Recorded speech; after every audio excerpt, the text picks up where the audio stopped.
Salam əziz şagirdlər.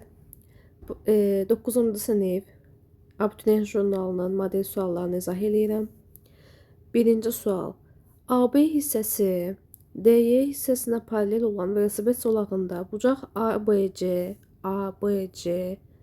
150 dərəcə.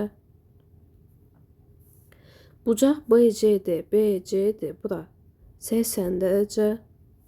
Olarsa, zolağın CD hissəsinin DY hissəsi ilə əmələ gətirdiyi CDY bucağını tapın.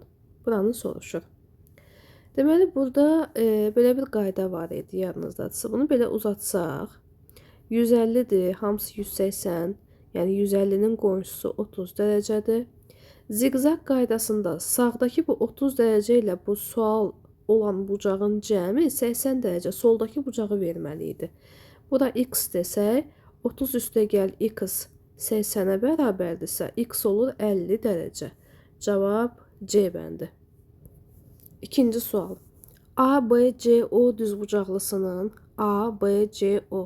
AO tərəfi absis, CO tərəfi ortadok üzərindədir. B -4, 3 olarsa, bu düzbucaqlının AC diaqonalını özündə saxlayan L düz xəttinin bucaq əmsalını tapın. Biz bilirik ki, bucaq əmsalı, yəni K, düz xəttin OX oxunun müsbət istiqaməti ilə əmələ gətirdiyi bucağın tangensinə bərabərdir. Bu düzbucaqlı üçbucaqda tangens alfa qarşı katetin, yəni CO-nun bitişik katete, yəni AO-ya nisbətidir. Buradan CO məsafəsini necə taparıq? Əgər B-nin koordinatları -4, 3-dürsə, deməli x-i -4, y-i 3-dür. Onda belə çıxır ki, qarşı katetimiz 3, bitişik katetimiz 4-dür. Və iti bucaq olduğundan da cavab müsbət 4-də 3, B bəndi. Üçüncü sual.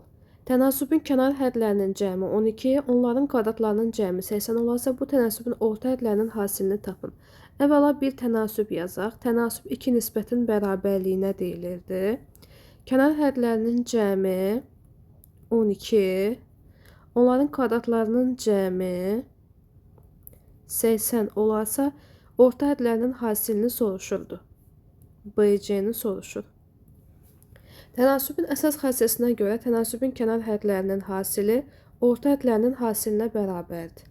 Yəni, bizdən BC-ni istəyirsə, AD-ni də tapsaq, BC-ni tapmış olarıq. Yəni, qısacası AD-ni tapaq. Bununla BC-ni də tapmış oluruq. Bu birinci bərabərliyin hər tərəfini kvadrata yüksəldək. A üstə gəldi kvadratı, 12-nin kvadratı. Müxtəsər vurma düsturu ilə açsaq, A kvadratı üstə gəldi 2AD, üstə gəldi kvadratı bərabərdir 144. A kvadrat üstə gəldi kvadrat verilib 80, üstə gəldi 2AD, 144, 144 çıxılsın 80, 64, AD 32. Kənar hədlərin hasili 32-dirsə, orta hədlərin də hasili 32-yə bərabərdir. Yəni, cavab C bəndi. Dördüncü sual. 2 kök altındakı çıx 2 bölünsün kök altı çıx 1 bərabərdir A olarsa, 2 kök altındakı üstə gəl 2 böl kök altında 6 üstə gəl 1 ifadəsinin qiymətini A ilə ifadə edin. Tutaq ki, bizdən soruşulan bu ifadə x-a bərabərdir. X-i A ilə ifadə eləməyimizi istəyir. Gəlin bunları bir-birinə vuraq. A-nın qiyməti 2 kök altındakı çıx 2 böl kök altında 6 çıx 1. X-ınki 2 kök altındakı üstə gəl 2 böl kök altında 6 üstə gəl 1. Surətləri vursaq, müxtəsər vurma düsturuna görə 2 kök altındakinin kvadratı çıx 2-nin kvadratı. Məxrəcdə də yenə müxtəsər vurma düsturuna görə kök altının kvadratı çıx 1-in kvadratı. 2 kök altındakinin kvadratı 8, 2-nin kvadratı 4, kök altının kvadratı 6, 1-in kvadratı 1. 8 çıx 4, 4, 6 çıx 1, 5-də 4. Deməli, A vur x 5-də 4-ə bərabərdir. Bizə x lazımdırsa, onda 5-də 4-ü bölək A-ya. A-ya böləndə A-nın tərsinə vurmalıyıq. Buradan da alıram ki, 4 bölünsün 5A. Bu da hardadır? Y bəndində. Cavab Y bəndi. 5-ci sual. Robot A nöqtəsindən hərəkətə başlayır və düz xətt üzrə 4 metr məsafə qət etdikdən sonra saat əqrəbinin hərəkət istiqaməti 20 dərəcə dönür. Deməli, bu məsafə 4 metrdir, 20 dərəcə döndü. Daha sonra eyni qayda ilə hər 4 metrdən sonra eyni istiqaməti 20 dərəcə dönərək hərəkətini davam elətdirir. Yenə 4 metr gedir və 20 dərəcə dönür. Nəticədə robot hərəkətə başladığı A nöqtəsindən qayıdaraq hərəkətini tamamlayır. Yəni bu şəkildə A-dan B-yə, B-dən C-yə, C-dən D-yə və s. gedir, 20 dərəcə dönə-dönə bu şəkildə gəlir, çatır A nöqtəsinə. Robot ümumiyyətlə neçə metr yol gedir? Əgər A nöqtəsindən çıxıb A nöqtəsinə qayıdırsa, deməli bu bir tam dövr gedib. Bir tam dövr 360 dərəcədir. Hər dəfə 20 dərəcə dönürsə, görək neçə dəfə dönüb. Bunun üçün 360-ı 20-yə böldürük. Cavab 18. 18 dəfə bu dönüb və hər dönmədə 4 metr getmişdisə, onda 18 dəfədə 18 vur 4, 72 metr yol gedər. Yəni cavab B bəndi. 6-cı sual. A, B, C bir-birindən fərqli rəqəmlər A, B, C, B, C, A, C, A, B cəmi 777 olarsa A vur B vur C hasilini tapın. Gəlin bunları alt-alta belə yazaq. Bunların cəmi 777'dir. Buradan görürəm ki, C, A, B cəmi də 7'dir. B, C, A cəmi də 7'dir. A, B, C cəmi də 7'dir.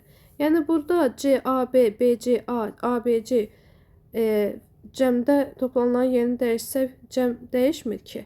Qısacası A üstə gəl, B üstə gəl, C 7'dir. Cəmi 7 olan rəqəmlərə baxaq. Fərqli olmalıdır. A 1-dirsə, B-yə 2 desək, 1 ilə 2-nin cəmi 3, üstünə 4 gələndə 7 eləyir. Deməli, A, B, C rəqəmləri 1, 2, 4 ola bilər. İndi deyə bilərsiniz ki, yaxşı, bura 2 desək, onda nə olacaq? Bura 2 desək, B-yə məsələn 3 desək, onda cəm 5-sə bura 2 düşür. Bu da ola bilməz, çünki fərqlilik şərti pozulur. Onda 2, 1 desək, yenə 4 olur. Qısacası bunların yerini dəyişdirsək, istənilən halda 1, 2, 4 rəqəmləri alınacaq A, B, C üçün. Hasilini soruşur. Cavab 8. D bəndi. 7-ci sual. A kvadrat üstə gəl 8A üstə gəl N və B kvadrat üstə gəl NB üstə gəl M çox hərfləri iki hərflinin kvadratları olarsa M üstə gələn cəmini tapın. A kvadrat üstə gəl 8A. Bu N'in yerində neçə olmalıdır ki, bu tam kvadrat olsun, iki hərflinin kvadratı olsun. A üstə gəl nəyinsə kvadratının açılışıdır bu. Burada müxtəsər vurma düsturuna görə ortadakı hədd nə idi? Birinci ilə ikincinin hasilinin 2 misli. 2 misli zamanı 8A alınıbsa, deməli 4 imiş ki, A ilə 4'ü vurublar, 4A 2 misli 8A. Açılanda da burada 4'ün kvadratı, yəni 16 olur. Deməli N bərabərdir 16'ya. Gəlirik ikinciyə. Və ya qayda olaraq belədir ki, burada ikincinin yarısının kvadratı olur. 8'in yarısı 4, kvadratı 16. Üstə gəl NB, üstə gəl M. N'i tapmışıq artıq. 16, B, üstə gəl. M'i bilmirik, M'i tapacağıq. Burada da B üstə gəl nəsə kvadratı olub. Yenə eyni qayda ilə 16'nın yarısı 8, kvadratı 64. 64 nəyin kvadratıdır? 8'in. B ilə 8'in hasilinin 2 misli 16B. Buradan da görünür ki, M'in yerində 64'dür. Bizdən M üstə gəl N cəmini istəyir. Yəni 64 üstə gəl 16. Bu da 80. Cavab A variantı. 8-ci sual. Cədvələ əsasən A və B ifadəsinin qiymətini tapın. A, B, B ifadəsi. Əvvəlcə ikinci vurğu tapaq bu çox hərflilər üçün. Birinci çox hərflimiz x kvadratı çıx AX üstə gəl 24. Vuruqlara ayrılışda birinci vuruq x üstə gəl 3, ikinci vuruğu tapaq. Deməli, vuruqlara ayrılışda belə bir qayda var idi ki, elə iki ədəd axtarırdıq ki, onların hasili 24 olsun. Ədədlərin biri tapılıb 3, ikinci təbii ki 8 olmalıdır ki, vuranda 24 eləsin. Deməli, ikinci vuruğum x üstə gəl 8'dir. İkinci vuruğum, yəni A, x-ım, x üstə gəl 8'dir. Buradan indi bu A-nı tapaq. Çünki A yerinə A-nı, kiçik A-nı qoymalıyıq. Onun üçün buradakı ifadə nə olurdu? Bunların o ədədlərin cəmi olurdu da. 3 ilə 8-in cəmi olurdu. Burada isə hasili. 3 ilə 8-in cəmi edir 11. Qarşısında mənfi olduğundan cavab mənfi 11. Onda A, kiçik a, yəni A mənfi 11. Aparıb x-in yerinə mənfi 11 yazırıq. Cavab mənfi 3. İndi keçirik ikinci vuruğa. X kvadrat üstə gəl 8, x üstə gəl b. Birinci vuruq x çıx 2 olub. İkinci vuruğu tapaq. Dedik ki, bu ədədlərin cəmi 8 olmalıdır. Viet teoreminə oxşuyur, amma Viet teoremi deyil. Mənfi 2-nin üstünə neçə gəlsək 8 eləyər? 10-u. Deməli, ikinci vuruğumuz x üstə gəl 10 imiş. X üstə gəl 10-dur, yəni b, x çox hədlisi x üstə gəl 10-dur. İndi bu b-ni tapaq. Bu b də bu ədədlərin hasilidir. Mənfi 2 ilə 10-un hasilidir. Bu da cəmi idi. Hasili, yəni b olacaq mənfi 20. İndi b kiçik b, yəni b mənfi 20. X-in yerinə mənfi 20 qoyanda cavab mənfi 10 edir. Bizdən də bunların cəmini istəyirdi. Mənfi 3 ilə mənfi 10-un cəmi cavab mənfi 13 A bəndi. 9-cu sual.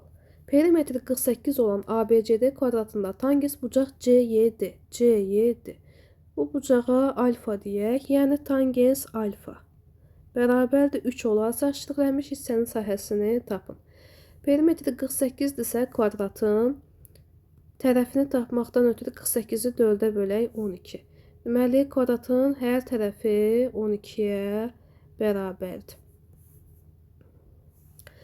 Tangens qarşı katetin bitişik katetə nisbətidir. Qarşı katet alfanın qarşısındakı katet 12-dir. Bitişik katetdə YD-dir. Buradan tapıram ki, YD 4 olmalıdır ki, 12-ni 4-ə böləndə 3 eləsin. YD 4, onda bura 12 çıx 4, AY'yə qalır 8. ABCD, bu işlənmiş hissə ABCD'dir. ABCY'dir daha doğrusu. Bu da trapesiyadır. Çünki iki tərəfi paralel olan, yəni qarşı tərəfləri paralel olan 4 bucaqlıdır. Onda S, bu işlənmiş hissə ABCY, sahəsi olacaq nə? AY, üstə gəl BC, böl 2, vur H. H-ımız da bu kvadratın elə tərəfindən eynidir. Yəni 12. AY 8, BC 12, böl 2, vur 12. 20 böl 2, 10, 10 da 12'ye vuranda 120. İştiqlənmiş hissənin sahəsi cavab B bəndi. 10-cu sual. A 11-də 9, B 101-də 99, C 1001-də 999 ədədlərini müqayisə edin. Surət və məxrəcləri müxtəlif olan kəsirlərdə müqayisənin müxtəlif yolları var idi. Məsələn, burada baxıram ki, 11 çıx 9, 2, 101 çıx 99, 2, 1001 çıx 999, 2. Kəsirlərin surət və məxrəclərinin fərqi eynidir. Bu zaman nə edirdik? Düzgün kəsir olduqda surət və məxrəci kiçik olan kiçik, böyük olan böyük olurdu. Bunlar da düzgün kəsirlərdir. Onda 11-də 9 ən kiçiyi, daha sonra 101-də 99, ən böyüyü də 1001-də 999'dur. A kiçikdir, B kiçikdir, C. Cavab C bəndi. Düzgün kəsirdə deyirdik ki, düzgündür də, kiçik, kiçik, böyük, böyükdür. Amma düzgün olmayan kəsirlərdə isə tərsinə kiçik, böyük, böyük, kiçikdir. Yəni düzgün deyil. Yadda saxlamaq üçün belə demişəm sizə. 11-ci sual. N bərabərdir 16 üstündə 14 vur 25 üstü 25 ədədinin standart şəkildə yazılışında qiymətli hissəsi A, tərtibi isə B olarsa A üstə gəl B cəmini tapın. Gəlin bu ifadəni sadələşdirək. 16-nı 2 üstü 4 yazaq. Üstündə 14. 25-i 5-in kvadratı yazaq. Üzərində 25. Açaq. 4-ü 14-ə vuranda 56. 2-ni 25-ə vuranda 50. 2 üstü 56-nı 2 üstü 50 və 2 üstü 6 olaraq ayıraq. Bunu səhv yazmışam.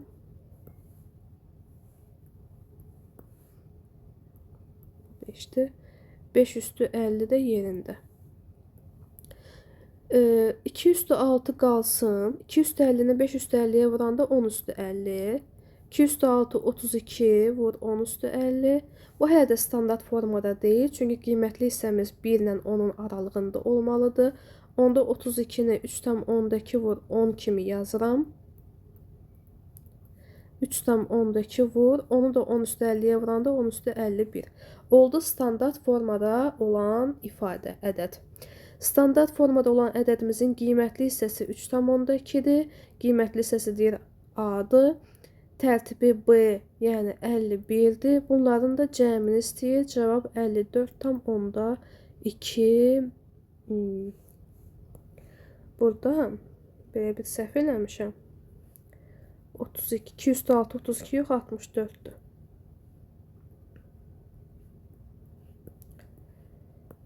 ...64. 6,4. Qiymətli hissəmiz. Bunları da toplayanda 57,4. Cavab Y bəndi. 12-ci sual. X kvadrat çıx 11 x üstə gəl 14 bərabərdir 0 tənliyinin köklərindən biri A olarsa A çıx 5, A çıx 6 ifadəsinin qiymətini tapın. Deməli, bunun köklərini tapmaqdansa belə eləyək. A çıx 5, A çıx 6-nı vurub açaq. Olur A kvadratı çıx 6A, çıx 5A, üstə gəl 30.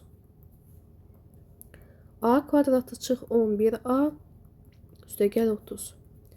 Əgər A bu tənliyin köküdürsə, aparıb bu tənlikdə yerinə yazmaq olar. A kvadratı çıx 11A, üstə gəl 14 bərabərdir 0. Buradan A kvadratı çıx 11A olur mənfi 14. Gətirib burada A kvadrat çıx 11A-nın yerinə mənfi 14 yazaq. Üstə gəl 30. Cavab 16 A bəndi. 13.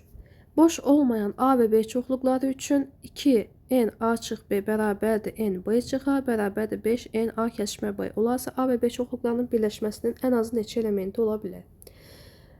Ən yaxşısı bunu Euler-Venn diaqramı ilə işləməkdir. Bu A çoxluğu, bu B çoxluğu.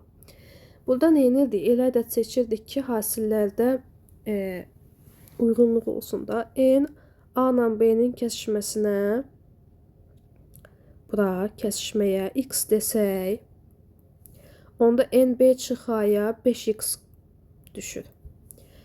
Bu 5x-dırsa hamısı, onda A çıx B-yə 2,5x düşür. 2-yə vuranda 5x eləsin. A və B çoxluqlarının birləşməsinin ən az neçə elementi ola bilər? Birləşmə deyilsə, bunları toplayaq. 2,5x, üstə gəl x, üstə gəl 5x.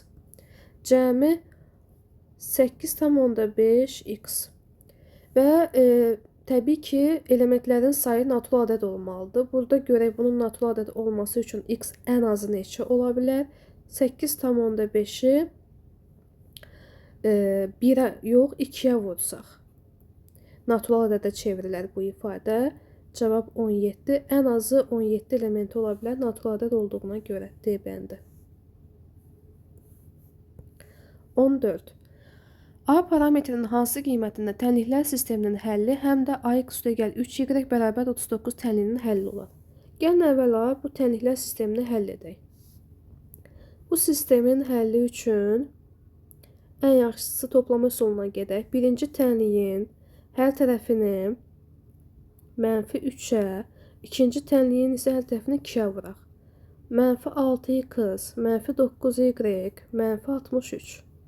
İkincini 2-yə vuranda 6x, 8y, 18, 58.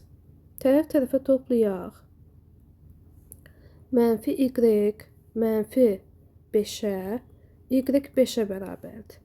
Y-in qiymətini aparıb yerinə yazaq. Məsələn, birincidə 2x, 3-ü 5-ə vurarıq 15.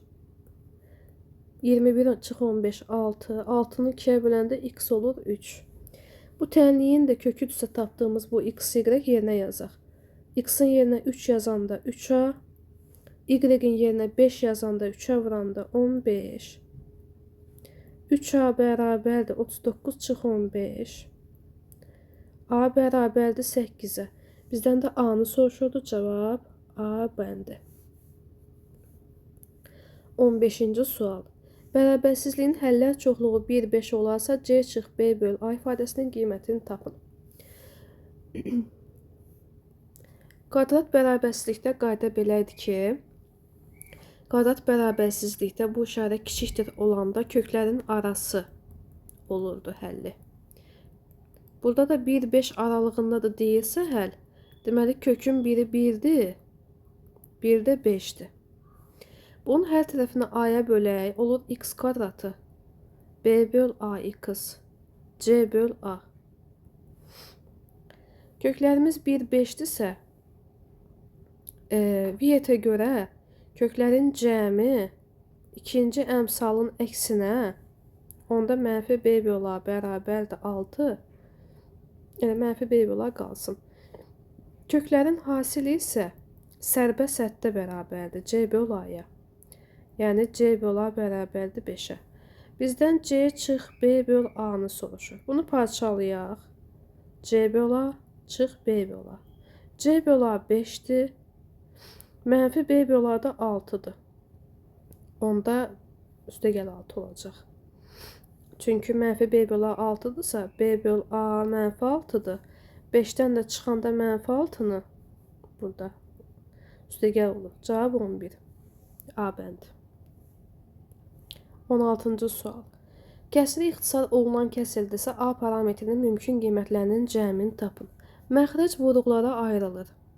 Vuranda 15, toplayanda mənfi 8 eləyən ədədlərimiz mənfi 5, mənfi 3-dür. Burada da vuruqlara ayrılışda deməli elə bir ifadələri var ki, ya biri x çıx 5-dən ibarət ifadədir, digərini bilmirəm.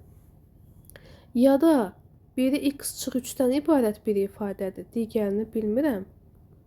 Məxrəcimiz yenə də x çıx 5, x çıx 3 və bunlar ixtisar olunan kəsir olub. Yəni bu ilə bu ixtisar gedib bu halda. Bu halda da bunlar ixtisar gedib. A parametrinin mümkün qiymətlərinin cəmini istəyir. Bu halda əgər vuruğun biri mənfi 5-dirsə, digəri mütləq mənfi 6 olmalıdır ki, mənfi 5-i mənfi 6-ya vuranda 30-u versin. Onda burada ikinci əmsalımız da mənfi A nə olurdu? Bu vuruqdakı ədədlərin cəmi, mənfi 5-dən mənfi 6-nın cəmi, yəni mənfi 11. Onda A olur 11. Bu halda, əgər vuruğun biri mənfi 3-dürsə, digəri mütləq mənfi 10 olmalıdır ki, hasili 30 eləsin. Yəni, onda bu ədədlərin cəmi ikinci əmsalı verir mənfi A-nı. Viyet teoreminə oxşuyur, amma Viyet teoremi deyil ha bu. Vuruqlara ayrılışda cəmi ikinci əmsalının özü olurdu. Mənfi A deməli mənfi 3 ilə mənfi 10-un cəmi mənfi 13-dür. Onda A olur 13. A parametrinin mümkün qiymətlərinin cəmini istəyir. 11 üstəgəl 13, cavab 24. 17-ci sual. A və B məntəqələri arasında məsafə 12 kilometrdir. A məntəqəsindən eyni anda hərəkətə başlayan iki piyadadan birincinin sürəti ikincinin sürətindən 2 km/saat çoxdur. Demək, tutaq ki, bu bizim A məntəqəmiz. Bu da B məntəqəmiz. Bunların arasındakı məsafə 12 kilometrdir. Eyni anda hərəkətə başlayan iki piyadadan birincinin sürəti ikincinin sürətindən 2 km/saat çoxdur. Birincinin sürəti ikincinin sürətindən 2 km/saat çoxdursa, ikinciyə x deyəndə birinci x üstəgəl 2 olur. Birinci piyada B məntəqəsinə ikinci piyadadan 1 saat tez çatır. Əgər birinci piyada 1 saat tez çatırsa, ikinci piyadanın zamanı y olsa, birinci piyada üçün zaman 1 saat tezdir deyə y çıxılsın 1'dir. Birinci piyada B məntəqəsində ikincidən 1 saat tez. İkinci piyadanın sürətini tapın deyir. Yəni, ikinci piyadanın sürəti x-dır, bunun x-i soruşur. Birinci piyada da eynən A məntəqəsindən B məntəqəsinə gedib. Onda birinci piyadanın sürətini zamanına vursaq, cavab məsafə 12 olar. Eyni ilə ikinci piyadanın da getdiyi yol A məntəqəsindən B məntəqəsinə olan yol 12 kilometrdir. Onda sürətini zamanına vuranda 12-yə bərabər olacaq. Oldu tənliklər sistemi. Birincini vurub açaq. X, Y, çıx X, üstəgəl 2Y, çıx 2, bərabərdir 12. X, Y 12-dir. Çıx X, üstəgəl 2Y, çıx 2, 12. Mənfi X, üstəgəl 2Y qalsın. Bu 12 digər tərəfə keçəndə 0 eləyir. Mənfi 2 digər tərəfə keçəndə müsbət 2. Hər tərəfi mənfiyə vuranda x çıx 2y mənfi 2. X-ı əvəz eləyək. 2y çıx 2 ilə gətirək və burada yerinə yazaq x-ın. X-ın yerinə 2y çıx 2 vur y bərabərdir 12. Vurub açaq. 2y kvadratı çıx 2y 12-ni bu yana keçirək. Hər tərəfi 2-yə bölək. V-dən kökləri tapaq. Deməli, köklərimiz elə bir ədədlərdir ki, onların hasili -6, cəmi isə ikincinin əksi olan 1-ə bərabərdir. Bunlar hansı ədədlərdir? -2 və 3. Toplayanda 1, vuranda -6 eləyir. Təbii ki, buradan y mənfi ola bilməz, onda müsbət 3-dür y. Y müsbət 3-dürsə burada yerinə yazaq. 2 vur 3 çıx 2, 6-dan 2 çıxanda 4. Bizə də elə bu lazım idi. X. Cavab 4. 18-ci sual. A, B, C natural ədədləri üçün 3A bərabərdir 4B bərabərdir 5C, əbob AB 2, AB üstəgəl 2 vur əbob AC, üstəgəl 3 vur əbob BC 88 olarsa B üstəgəl A çıx C ifadəsinin qiymətini tapın. Burada hansı halda bunlar bərabər ola bilər?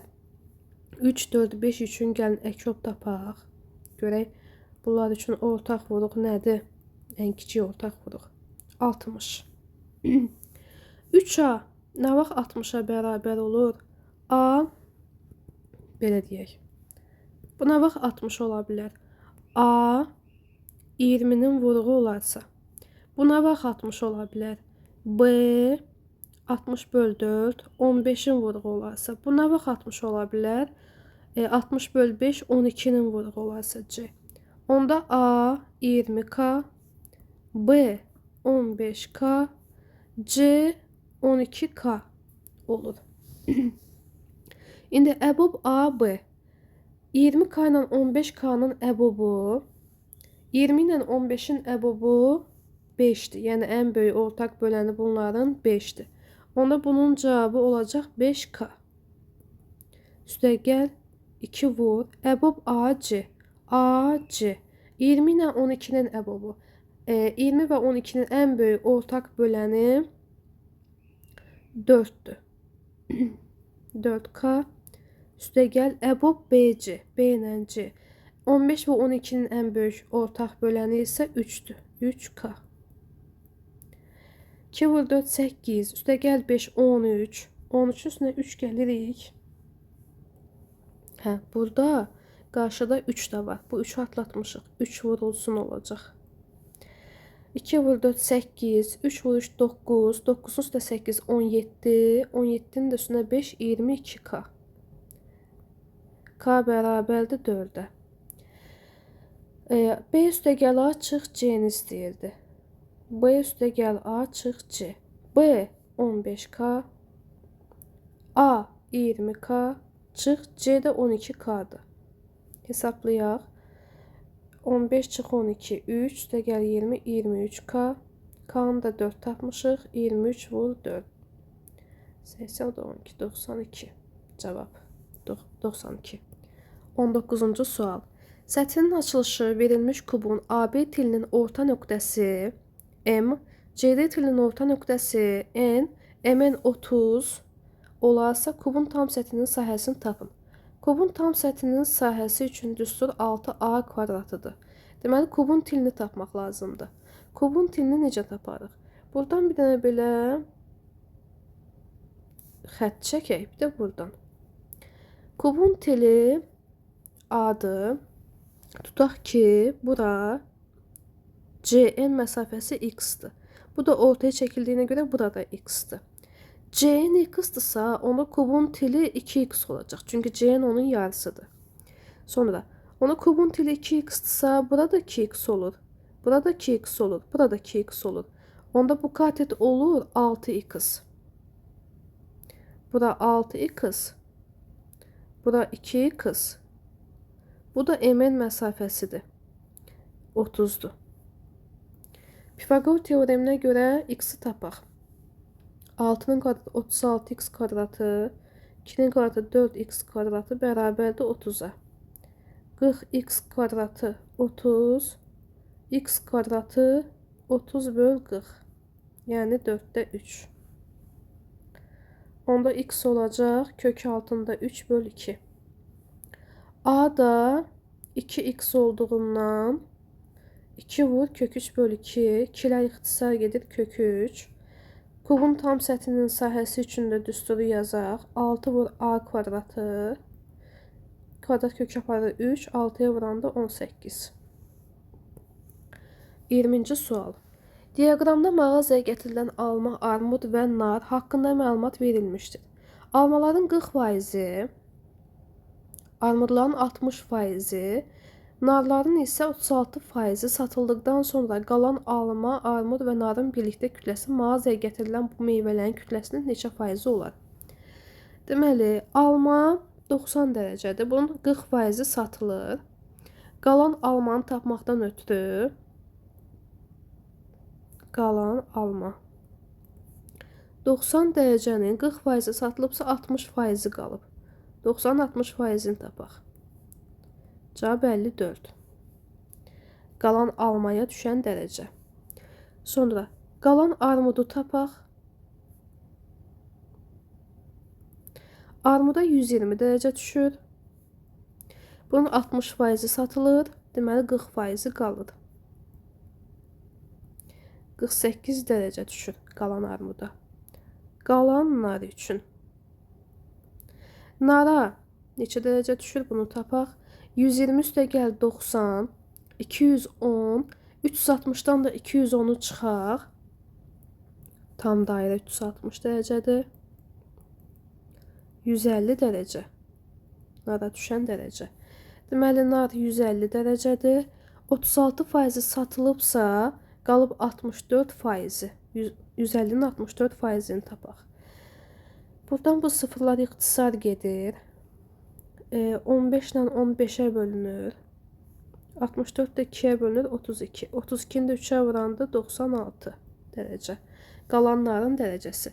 İndi deyir ki, satıldıqdan sonra qalan alma, armud və narın birlikdə kütləsini dərəcə ilə ifadə eləmişik də. 54 üstə gəl 48 üstə gəl 96. Bir yadda. 198 dərəcə. Kütləsi mağazaya gətirilən bu meyvələrin kütləsinin. Mağazaya gətirilən bu meyvələr hamısı bir yerdə də 360 dərəcədir. Yəni soruşur ki, 198 dərəcə 360 dərəcənin neçə faizidir? Bunu hesablayaq. Burada da cavab 55 faizi alınır. 21-ci sual. ABC düzbucaqlı üçbucağında AB BC'yə perpendikulyar şəkildən görünür. C, T tənbölən. Bunun tənbölən olduğunu qeyd edək. BM median. Median isə tərəfi yarıya bölüb. BC 4 və BD 3 olarsa AC-ni tapın. Betonunuzu soruşur. Biz bilirik ki, düzbucaqlı üçbucaqda betonuza çəkilmiş median betonunuzun yarısıdır. Yəni bura x desək, burada x, onda BM də x-dir. Onda bura düşür x çıxılsın 3. Çünki BM hamısı x idi axı, betonunuzun yarısıdır. Əgər CT tənböləndirsə, CD də tənböləndir. Tənbölən xassəsinə görə 4'ün 3'ə nisbəti x-in x çıx 3'ə nisbətinə bərabər olmalıdır. Tənasübdən həll eləyək. X-i tapaq. 3x keçir 4x-dan çıxırıq. X olur 12. Bizdən AC-ni soruşurdu betonunuzu. Betonunuz da 2x-dir. Cavab 2 vur 12, 24. 22-ci sual. İki qutudan birincisində 3 ağ və 4 qara, ikincisində 4 ağ və 2 qara kürə var. Hər qutudan təsadüfi olaraq bir kürə çıxarılır. Çıxaran kürələrin müxtəlif rəngli olması hadisəsinin ehtimalını tapın. Tutaq ki, birinci hala baxaq. Birinci qutudan ağların çıxması üçün ehtimal nədir? 7-də 3. İkinci qutudan ağların çıxması üçün ehtimal. Çıxarılan kürələrin müxtəlif rəngli. Müxtəlif rəngli deyilsə, ikinci qutudan artıq qara. Deməli, birinci qutudan ağ, ikinci qutudan qara çıxma ehtimalı. Bu da olacaq 4 ilə 2, 6 cəmi. Qara çıxması üçün ehtimal 6-da 2-dir. Eyni anda çıxarılanda bunlar vurulur bir-birinə. Hesablayaq. 3 qalır. 3-lərdə ixtisar gedir. Cavab 7-də 1. İndi ola bilər ki, birinci qutudan ağ yox, qara çıxarılmışdı. Onda ehtimal nə olacaq? 7-də 4. Bəs ikinci qutudan ağ çıxarılsaydı 6-da 4. Bu hal da mümkündür axı. Bunu hesablayaq. Bunlar 2-yə ixtisar gedir. Başqa ixtisar yoxdur. 3 vur 7, 21, 4 vur 2, 8. Deməli, hər qutudan təsadüfi olaraq bir kürə çıxarılır. Çıxarılan kürələrin müxtəlif rəngli olması hadisəsinin ehtimalı. Deməli, birinci qutudan ağ, ikinci qutudan qara çıxma ehtimalı 7-də 1 və ya olduqda ehtimallarda toplama olur. Birinci qutudan qara, ikinci qutudan ağ çıxma ehtimalı 21-də 8. Onda birinci ehtimal ilə ikinci ehtimalı toplanmalıdır. Ortaq məxrəc 21. Bunu 3-ə vurduq. Bunu da 3-ə vururam. 21-də 11 cavab. 23-cü sual. Mərkəzi O1 nöqtəsində olan AB diametrli çevrənin daxilinə mərkəzi O2 nöqtəsində olan AC diametrli çevrə çəkilmişdir. DO1 AB-yə perpendikulyardır. DY-nin YO1-ə nisbəti 2-nin 3-ədir.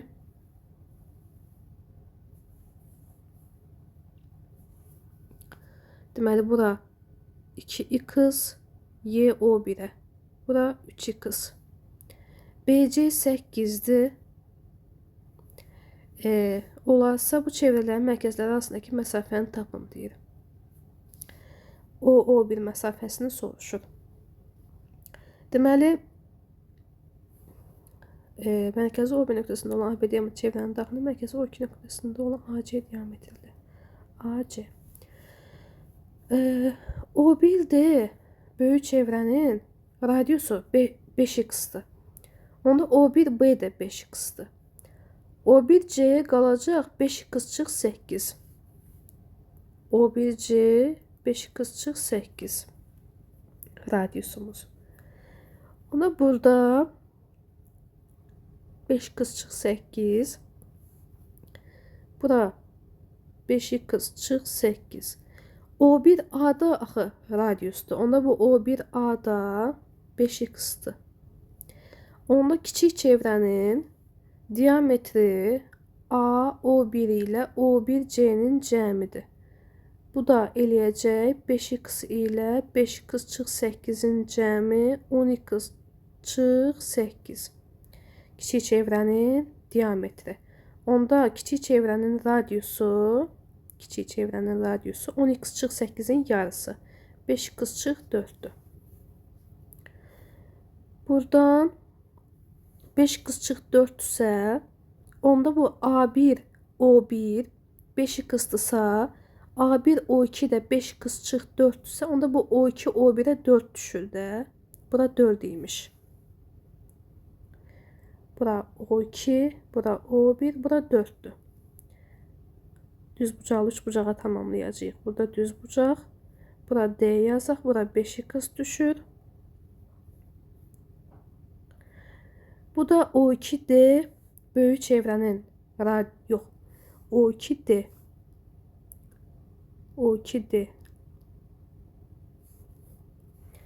Bizdən zaten çevrələrin mərkəzləri arasındakı məsafəni istəyirdi. O1-i. O1, O2-ni soruşurdu. Onu da tapmışıq da 4. Cavab 4. 24.